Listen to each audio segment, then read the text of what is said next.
Comment faire face à la spirale du surendettement? Il existe un dispositif qui permet de souffler le temps de se refaire une santé financière.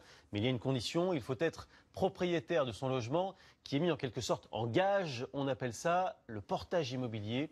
Baptiste Guénet et Thomas Tavitan ont rencontré un homme qui a pu en bénéficier. Bonjour. Aujourd'hui, Michel l'orphelin a le sourire. Sa maison, c'est une bonne partie de sa vie.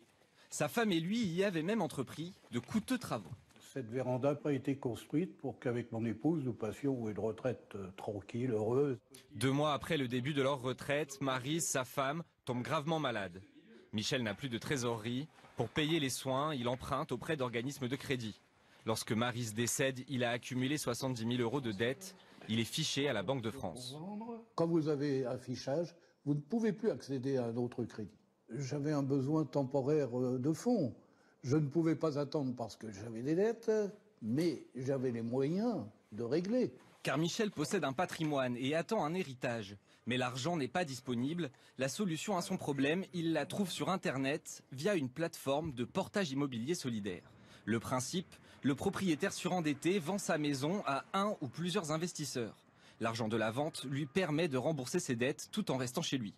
Il devient locataire et paye un loyer. Résultat, le fichage à la Banque de France est levé. Actuellement, j'ai un loyer de 850.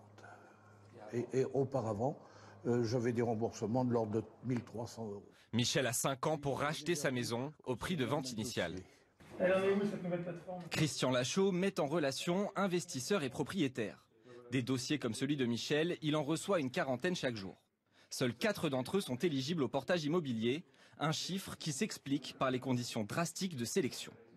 Les critères sont très simples. Le montant d'endettement, qui ne doit pas dépasser 70% de la valeur du bien, la localisation géographique, et ensuite la capacité du vendeur à racheter son bien avant le terme de l'opération.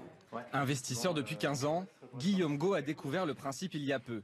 D'abord méfiant, il a fini par franchir le pas. Le rendement, 6,5%, la fiscalité et les garanties ne sont pas les seuls avantages. Notre investissement, on sait à qui et à quoi il va servir. On sait que ça va aider une personne à traverser un moment difficile dans sa vie. Depuis le début de l'année, 80 personnes ont pu bénéficier du portage immobilier solidaire.